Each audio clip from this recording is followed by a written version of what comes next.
अब तक news channels के जरिए आप यह जान गए होंगे कि एनसीपी के नेता अजीत पवार की एक विमान दुर्घटना में मौत हो गई है। मगर आज इस अहम कार्यक्रम में मैं आपके सामने वो मुद्दे रखने वाला हूं जो कोई पत्रकार नहीं रखने वाला है। मैं आपको बतलाने वाला हूं कि किस तरह से अजीत पवार की मौत इस प्लेन दुर्घटना में, उनकी मौत से महाराष्ट्र की राजनीति में एक जबरदस्त भूचाल आ गया है। जी हां, एक ऐसा घटनाक्रम जिसका असर महाराष्ट्र की भावी आने वाले वक्त में पड़ने वाला है।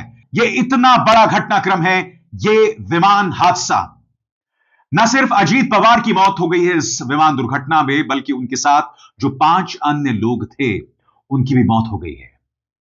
जाहिर सी बात है, इससे भारतीय नागरिक उड्डयन पर सवाल उठ रहा है, क्योंकि यह मत भूलिए दोस्तों, इससे पहले गुजरात के पूर्व मुख्यमंत्री विजय रूपाणी की मौत एक प्लेन हादसे में होती है जिसमें 300 लोग और मारे जाते हैं, और यह कोई आम विमान नहीं था, यह एयर इंडिया था। उसके बाद आज अजीत पवार की एक और विमान हादसे में मौत। मायने क्या है इसके? इससे पहले कि मैं आपको बतलाऊं कि यह कितनी बड़ी क्षति है महाराष्ट्र की राजनीति के लिए, मैं आपको बतलाना चाहता हूं कि उनकी मौत की पुष्टि कैसे हुई। मैं उस वक्त एबीपी न्यूज देख रहा था, और आइए देखते हैं एबीपी न्यूज ने किस तरह से इस खबर की पुष्टि की थी। देखा जाए। जानते हैं सूरज से। सूरज, अजीत पवार की मौत की पुष्टि कर दी गई है। देखिए, ये बताया जा रहा है कि उस प्लेन में जितने भी लोग थे वे सभी उन सभी की मौत हो चुकी है। उसमें अजीत पवार सवार थे, उनके अलावा उसमें उनके सुरक्षा रक्षक भी सवार थे। तो तमाम लोग उस प्लेन में सवार थे, और वो बारामती लैंड करने वाली थी, क्योंकि वहां पर जिला परिषद के चुनाव को देखते हुए उनकी 4 रैलियां थी। वो आज 5 बजे तक उनकी रैलियां थी अलग अलग लोकेशन पर, और इसी वजह से वो जा रहे थे। और जब ये घटना हुई, और जो जानकारी देखिए हमें मिल रही थी, उसमें ये बताया जा रहा था कि अजीत पवार प्लेन में है, और अब डीजीपी की तरफ से जो जानकारी मिली है कि जितने भी लोग उस प्लेन में सवार थे उन सभी की मौत हो गई है। और उसके बाद समाचार एजेंसीज में दुर्घटना स्थल के वीडियोस जो हैं वो वायरल होने लगे। मैं अब आपको वो वीडियोस दिखाने वाला हूं जो आपको विचलित कर सकते हैं, इसलिए मेरी आपको पहले से चेतावनी। हालांकि मैं अपनी तरफ से कोशिश कर रहा हूं कि दुर्घटना स्थल से जितने वीडियोस आ रहे हैं उन्हें मैं ब्लर कर दूं, यानी कि आपके सामने हूबहू तस्वीर ना दिखाऊं। जो लाशों की तस्वीरें हैं वो मैं आपको नहीं दिखला रहा हूं, जानबूझकर नहीं दिखला रहा हूं, मगर आप अंदाजा लगा सकते हैं कि यह दुर्घटना कितनी बड़ी होगी। देखिए किस तरह से विमान के परखच्चे उड़े पड़े हैं और वहां पर आग लगी हुई है। आप जो ये ब्लर्ड तस्वीरें देख रहे हैं, जिससे मैंने आपसे छुपाया हुआ है, ये उन लाशों की तस्वीरें हैं, उन लोगों की तस्वीरें हैं जिनकी लाशें अब जमीन पर पड़ी हुई हैं।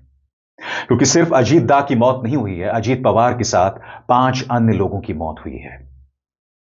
वो जा रहे थे एक राजनीतिक सभा को संबोधित करने, और उनकी मौत हो गई। अजीत पवार, जिनकी जिंदगी बहुत ही दिलचस्प थी, जो खुद कई विवादों में घिरे हुए थे, कई करप्शन के मामलों में भी घिरे हुए थे, और दिलचस्प बात, पिछले कुछ दिनों से लगातार भारतीय जनता पार्टी से उनके रिश्ते जो हैं वो खराब हो रहे थे। मैं आपके सामने 2 खबरें दिखाना चाहता हूं दोस्तों। सबसे पहले ये देखिए, महाराष्ट्र की सियासत से बहुत बड़ी खबर। अजीत पवार ने बीजेपी पर लगाए गंभीर आरोप, कहा बीजेपी सत्ता के नशे में चूर, पैसे की कर रही लूट सबूत हैं। उसके बाद आज तक की यह खबर देखिए, बीजेपी को अब नहीं रही अजीत पवार की जरूरत, क्या पार्टी छुटकारा पाना चाहती है, ऐसा आज तक कह रहा है। खबर में क्या लिखा गया है वो मैं आपको पढ़ के सुनाना चाहता हूं। एनसीपी नेता और महाराष्ट्र के deputy chief minister Ajit Pawar को महायुति में लाने को लेकर बीजेपी अंतर्विरोध रहा है। यह अंतर्विरोध एक बार फिर उठ गया है, पर जिस तरह शिवसेना नेता deputy chief minister Eknath Shinde के पर निकल रहे हैं, क्या बीजेपी पवार से छुटकारा पाने का रिस्क लेगी? यह लेख कहीं और नहीं बल्कि आज तक में आया था। मैंने आपके सामने आज तक और एबीपी न्यूज की 2 खबरें बताई। पिछले कुछ अरसे से लगातार उनके और भारतीय जनता पार्टी के बीच में तनाव सामने आ रहा था। इंतजार कीजिए, मैं आपके सामने बताऊंगा उनकी पूरी जीवनी के बारे में। मगर आपके लिए जानना बहुत जरूरी है कि भारतीय जनता पार्टी और उनके बीच में तनाव किन मुद्दों को लेकर था। क्या वजह थी कि भारतीय जनता पार्टी उनसे राजनीतिक छुटकारा पाना चाहती थी, यानी कि उन्हें गठबंधन से बाहर का रास्ता दिखलाना चाहती थी, जैसा कि ये तमाम न्यूज चैनल्स दावा कर रहे थे। मगर सबसे पहले याद कीजिए अजीत पवार ने जब वो ऐलान किया था कि यह वही भारतीय जनता पार्टी है जिसने मुझ पर 70,000 करोड़ के घोटाले का आरोप लगाया, मगर अब वही भारतीय जनता पार्टी है जिसके साथ मैं सत्ता में हूं। मैं आपको याद दिलाना चाहूंगा पिंपरी चिंचवाड़ निकाय को लेकर उन्होंने भ्रष्टाचार को लेकर किस तरह से भाजपा पर प्रहार किया था, गौर फरमाएं। अजीत पवार ने हाल के दिनों में खासकर पिंपरी चिंचवाड़ और दूसरी नगर निकाय चुनावों के दौरान बीजेपी पर काफी तीखे बयान दिए थे। उनका फोकस मुख्य तौर पर भ्रष्टाचार और सत्ता के घमंड पर रहा है। उन्होंने भारतीय जनता पार्टी पर भ्रष्टाचार के आरोप लगाए थे।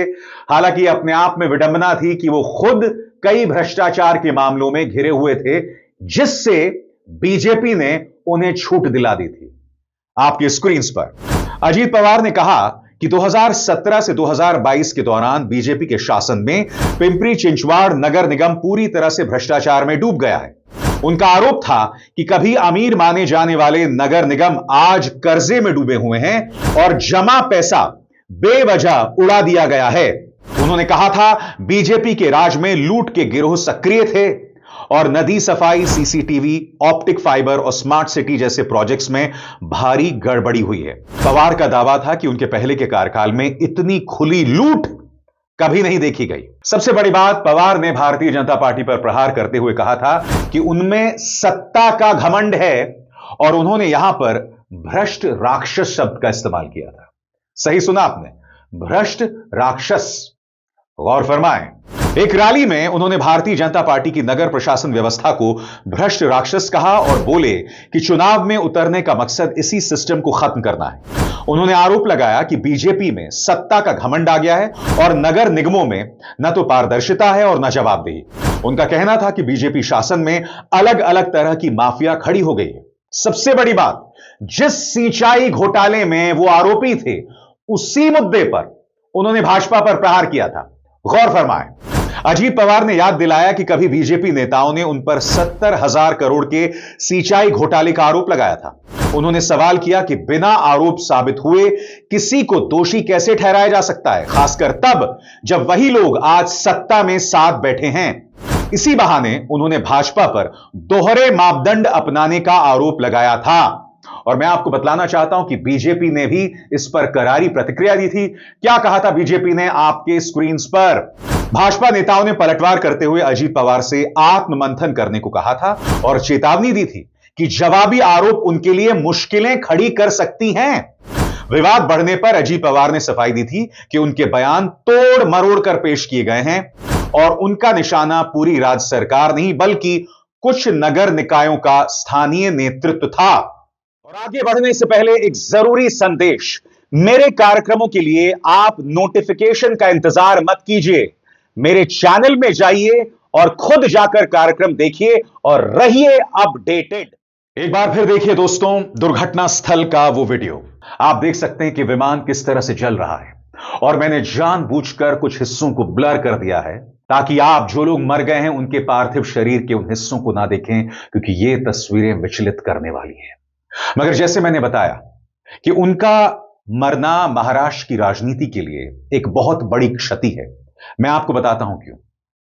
इस वक्त भारतीय जनता पार्टी का जो गठबंधन है ना महाराष्ट्र में, सभी नेता अमूमन सांप्रदायिक हैं। इकलौते अजीत पवार ऐसे नेता थे, अगर आप उनकी पूरी राजनीति पर निगाह डालें तो वो कभी हिंदू मुस्लिम नहीं करते थे। वो कभी अपनी राजनीति के जरिए मुसलमानों को गाली नहीं देते थे और किसी तरह की सांप्रदायिक राजनीति नहीं करते थे। लिहाजा उनकी मौत और खासतौर से पश्चिमी महाराष्ट्र में जो उनकी पहुंच थी, वो महाराष्ट्र की राजनीति के लिए एक झटका है। आने वाले दिनों में अगर भारतीय जनता पार्टी मजबूत होती जाती है और शरद पवार वाला धड़ा अगर भाजपा में शामिल हो जाता है, कांग्रेस भी अगर कमजोर होने लगती है, उद्धव ठाकरे भी कमजोर होने लगती हैं, तो महाराष्ट्र की राजनीति पूरी तरह से सांप्रदायिक हो जाएगी। क्योंकि अजीत पवार ऐसे शख्स थे जो हिंदू मुस्लिम नहीं करते थे, जो सांप्रदायिक राजनीति नहीं करते थे, और भारतीय जनता पार्टी के कुछ नेता इस बात को लेकर उनसे इत्तेफाक नहीं रखते थे। अब मैं सरल शब्दों में आपको बतलाना चाहता हूं उनके पूरे राजनीतिक जीवन के बारे में। वो आज हमारे बीच नहीं है, लिहाजा यह जानना बहुत जरूरी हो जाता है कि उनका जीवन कैसे रहा। गौर फरमाएं। सबसे पहले हम बात करना चाहेंगे उनके शुरुआती जीवन और राजनीति में एंट्री के बारे में। गौर फरमाएं। अजीत पवार का जन्म 22 जुलाई 1959 को हुआ। वे एनसीपी के संस्थापक शरद पवार के भतीजे हैं, जैसा कि आप सब जानते हैं। उन्होंने राजनीति में कदम सहकारी क्षेत्र से रखा। चीनी मिलें, सहकारी बैंक और स्थानीय संस्थाएं उनके शुरुआती पावर बेस रहे, खासकर पुणे जिले में। 1991 में वे पहली बार बारामती से विधायक बने। यह सीट लंबे समय तक उनकी सबसे मजबूत राजनीतिक जमीन रही। अगर हम उनके राजनीतिक करियर की बात करें तो उनमें कई बड़े मोड़ आए। कैसे? गौर फरमाएं। 1999 में कांग्रेस एनसीपी सरकार बनी तो अजीत पवार पहली बार महाराष्ट्र के उप मुख्यमंत्री बने। इसके बाद वे कई मुख्यमंत्रियों के साथ काम करते हुए रिकॉर्ड संख्या में डिप्टी सीएम रहे और जल संसाधन, वित्त, ऊर्जा जैसे अहम विभाग उन्होंने संभाले। 2019 में वे अचानक बीजेपी के साथ आ गए और देवेंद्र फडणवीस के साथ शपथ ली, लेकिन यह सरकार महज 80 घंटे चल पाई। बाद में वे फिर शरद पवार खेमे में लौट आए। सबसे बड़ी बात, जो उद्धव ठाकरे के नेतृत्व में सरकार बनी उसमें भी वो मंत्री रहे। गौर फरमाएं। महाविकास अघाड़ी सरकार में भी वे उप मुख्यमंत्री रहे। आगे चलकर उन्होंने एनसीपी में बगावत की, अलग गुट बनाया और बीजेपी शिंदे शिवसेना गठबंधन के साथ फिर से डेप्यूटी चीफ मिनिस्टर बने। इसी वजह से उनकी छवि हर हाल में सत्ता में रहने वाले नेता की बन गई। अब हम बात करते हैं उन तमाम करप्शन के आरोपों की जिसमें वो घिरे हुए थे, जिसको लेकर उन्होंने भारतीय जनता पार्टी को ताना भी मारा था। गौर फरमाएं। सिंचाई घोटाला और भ्रष्टाचार के आरोप। अजीत पवार पर सबसे बड़े आरोप महाराष्ट्र के हजारों करोड़ के सिंचाई घोटाले से जुड़े रहे। आरोप यह थे कि सिंचाई परियोजनाओं में ठेके देने में गड़बड़ी हुई, लागत बेवजह बढ़ाई गई और सरकारी पैसे का नुकसान हुआ। कई याचिकाएं अदालत तक पहुंची और सीबीआई, ईडी जांच की मांग भी हुई। हालांकि 2019 में एंटी करप्शन ब्यूरो ने कोर्ट में कहा कि जांच किए गए मामले में अजीत पवार के खिलाफ ठोस सबूत नहीं मिले हैं और उन्हें क्लीन चिट दे दी गई है। इसके बावजूद राजनीतिक स्तर पर इन आरोपों की चर्चा लगातार होती रही।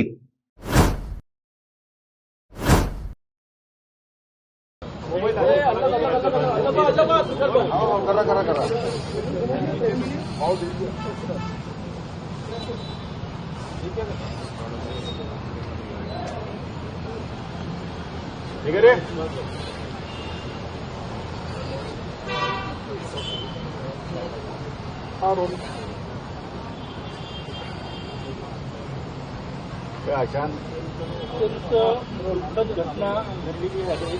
महाराष्ट्राचे मुख्यमंत्री अजित पवार यांचं निधन झालेलं आहे. त्याची काय सांगाल? दादा गेलेत काय म्हटलं अजूनही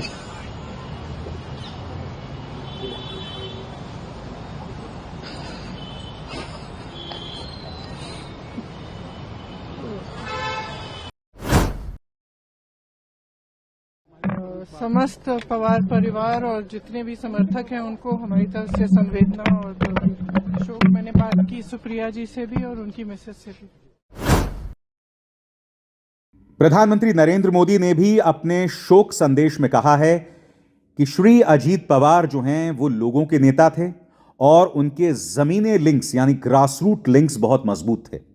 उनकी बेतहाशा इज्जत की जाती थी और वो लगातार महाराष्ट्र की जनता की सेवा कर रहे थे। प्रशासनिक मामलों की उनकी समझ बहुत मजबूत थी और वो लगातार गरीबों और वंचितों की सेवा करते रहे। पवार का ये एक्सीडेंट में निधन होना ये बहुत ही दुखद और दुर्भाग्यपूर्ण है।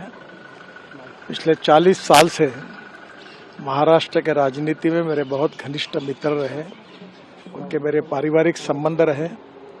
बहुत कर्मठ, अच्छा प्रशासक और विकास की दृष्टि रखने वाले ऐसे वो नेता थे। उनके जाने से बहुत बड़ा नुकसान हुआ है। उनके परिवार को भी काफ़ी उनके ऊपर भी एक बड़ा हादसा हुआ है। मुझे लगता है कि भगवान उनको ये जो घटना हुई है इसका दुख सहन करने की ताकत दे।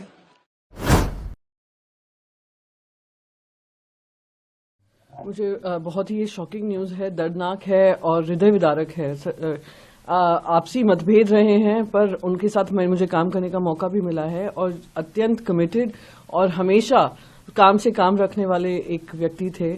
और मैं पवार साहब को, सुप्रिया को, सुनेत्रा जी को, पार्थ को, जय को, सभी को अपनी संवेदनाएं व्यक्त करना चाहूंगी। और वो लाखों करोड़ों जो बारामती वाले हैं, महाराष्ट्र वासी हैं, उन सबको अपना संवेदनाएं व्यक्त करना चाहूंगी क्योंकि वो एक महाराष्ट्र के एक, मैं कहूंगी अमंग्स द यंगर लीडरशिप थी और काफी प्रॉमिसिंग लीडरशिप थी। उनका इस तरीके से जाना बहुत ही दर्दनाक है। अब बड़ा प्रश्न, उनकी मौत के बाद एनसीपी पर क्या असर पड़ने वाला है, यूनिफाइड एनसीपी पर क्या असर पड़ने वाला है। हमें यह नहीं भूलना चाहिए कि अजीत पवार का जो मुकाबला था वो शरद पवार की बेटी सुप्रिया सुले के साथ था। मगर अगर हम राजनीति की बात करें तो जिस तरह के राजनीतिक दिग्गज अजीत पवार थे, सुप्रिया सुले का वो मुकाम फिलहाल नहीं है।